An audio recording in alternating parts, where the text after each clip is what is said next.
And then your role as a mentor is to attend the training sessions. We do from time to time offer kind of optional trainings. In the past, we had, like a coaching training. How can we help support you hire? Also classroom management, how can you support your teacher with that? So we will offer trainings throughout the year from time to time that you can join if that is beneficial for you beyond just this initial training. We do ask that you meet with your inductee during their new hire training. So at some point the week before they're starting, or a couple weeks before they're starting, we would like you to meet with them, introduce yourself and just get started with helping them feel welcome into the district and the buildings. Communicate regularly, providing guidance. We really ask that you reach out for support to your building principal and or our department and CNI with how we can support you as needed. If there's anything that you feel you need support with, you just need to reach out and ask, and we will find it. We ask as a mentor that you facilitate the completion of the district and building teacher requirements. So any trainings, making sure that your inductee is aware of that they need to complete or anything that they need to do. For example, let's just say like scheduling summer academy. If you were a mentor for a new hire at the end of this year, if they came in mid-year, what does that look like? What does that mean? What do they need to do? So just making sure that they're staying on track with any requirements that they need to be completing. And then, of course, I already mentioned the mid-year and end-of-year evaluations or reflections that we in our department look very closely at.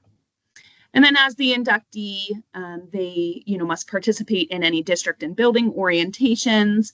They need to complete and record evidence of all of the activities, which will be listed out a little bit later here. Complete all the new hire trainings, whether that's in person or virtually. Most of them are in person this year, though we do have a couple online. Communicate any concerns to you as their mentor, and then they also have their reflections to complete. Next slide, Chris. Okay, and so then the new hire training, the typical new hire training for any staff that is hired over the summer before the start of school, they're going to start the school year in a classroom. That starts August 12th. So on August 12th, the new hires have an induction breakfast, and they have in the morning, and then they have technology training in the afternoon. So that week kicks off our new hire support. On August 14th in the morning, we have scheduled SEM Lite, which is the title that is used. Our behavior consultants run the training, and it is focused on classroom management, just general practices. I know that there may be some of you on here who are trained in SEM Lite with like the certificate or SEM with the certifications. This is a little different. This is more the classroom management for our teachers.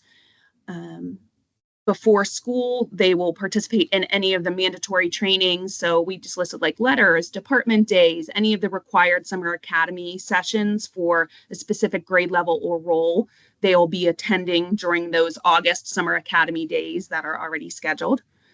And then there are other topics Kelly addressed briefly before that we will hold trainings for before school starts, that August 13th to 20th range. Okay, and we in curriculum and instruction and in special education will be emailing the trainings to the new hires so that they're aware of what they need to complete. Okay, now we know that teachers are hired all year round as openings become available. So new hire training looks a little different this year for those staff that are hired after the school year starts. So we are timing our new hire training so that all new hires will start either the first or the third Wednesday of the month of their start month. So the date given to them by HR is either going to be the first or the third Wednesday. Okay? And for this year and this induction plan, what we're starting is having them meet with us for trainings on Wednesday and Thursday before they go into the classroom, so we can get some necessary trainings in place to better prepare them for going into the classroom. But then also this is hoping to limit us having to pull them out once the school year starts as well. So they'll be with us for the most part that Wednesday and Thursday. And then on Friday, they'll be in the buildings. So they would either be meeting with you as a mentor or shadowing you for part of the day, getting started that working relationship with going over some of the most important components. And then Monday of the following week is when they would start in their classroom.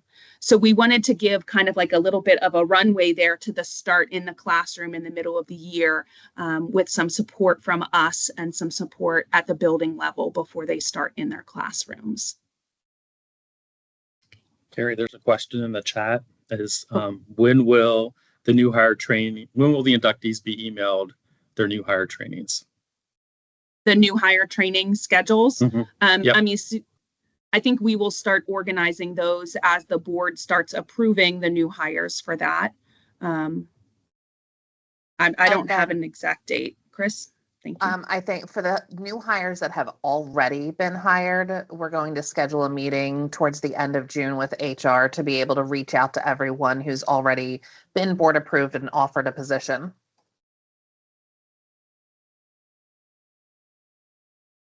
And then there's another question. Is there a scheduled time for mentors and inductees to meet this summer?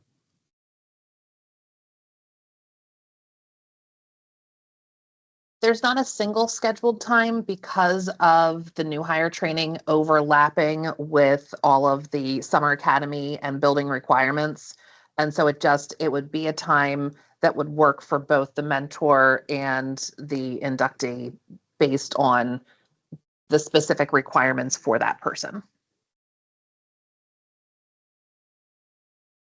And I think we're asking that if you can meet with them sometime during that new hire week, but we wanted to leave it flexible for you and your inductee.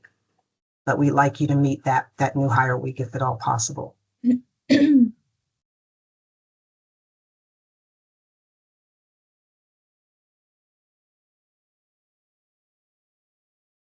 Are we good?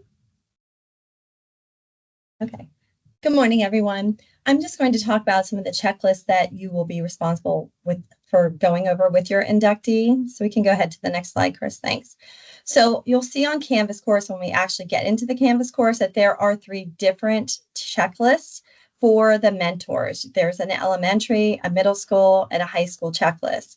So you want to make sure that you're using the right checklist when you go into Canvas. Just wanted to point that out. Go ahead.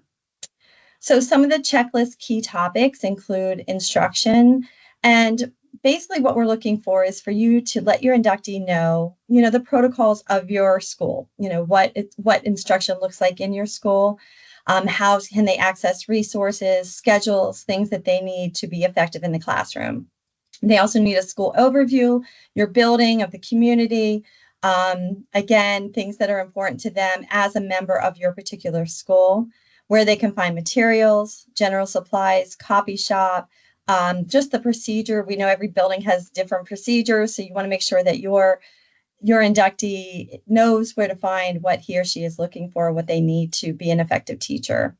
Attendance procedures, you want to show them how to access Frontline, how to, if they need to take an illness day or take a personal day, how they go about doing that. Just the schedule in general of the school, of the district, make sure they know what the district calendar looks like, where to find that. Record keeping, grading protocols in your particular school, when IPRs might be due, when the principal expects grades to be updated, that kind of thing. And classroom management in general, we already talked about that a little bit. They will get training on that when they are hired. But you do want to make sure that you're, as a veteran teacher, that you are giving them your thoughts and ideas on what good classroom management looks like. Student services, you want to check with your inductee to make sure that they understand, things like SAP. guidance counseling, the counseling office, what services they provide, communication in general to parents, with other teachers, other professionals. You may have inductees, that have not really had to do that before. So you want to make sure that they communicate with parents often and with students as well. Technology, any issues they might have with technology, where they go, who they what the protocol is for receiving help if they have issues with technology. Make sure that they know the board policies and evaluations, things like they will get training on eye observation, but again, in your particular building, what that looks like. Go ahead. Next slide, please. So it's all about timing. You're going to set the pace with your inductee. You'll be able to, hopefully, when you meet your inductee, get a feel for what they need, how often you need to meet with them. We don't expect that you're going to cover one checklist in one meeting. We don't want you to do that. We want you to take your time, make sure that you are going over these important items with your inductee. Find a natural time to discuss things like eye observation right before their first observation is going to take place. Review lesson planning, digital classroom, things like that. We want that early on when you first meet your inductee. And just, again, make sure that you're familiar with the school board policies, because there are things such as confidentiality requirements, the acceptable use of technology, and then just professional behavior in general that you probably know by heart, but your inductee will need to know that.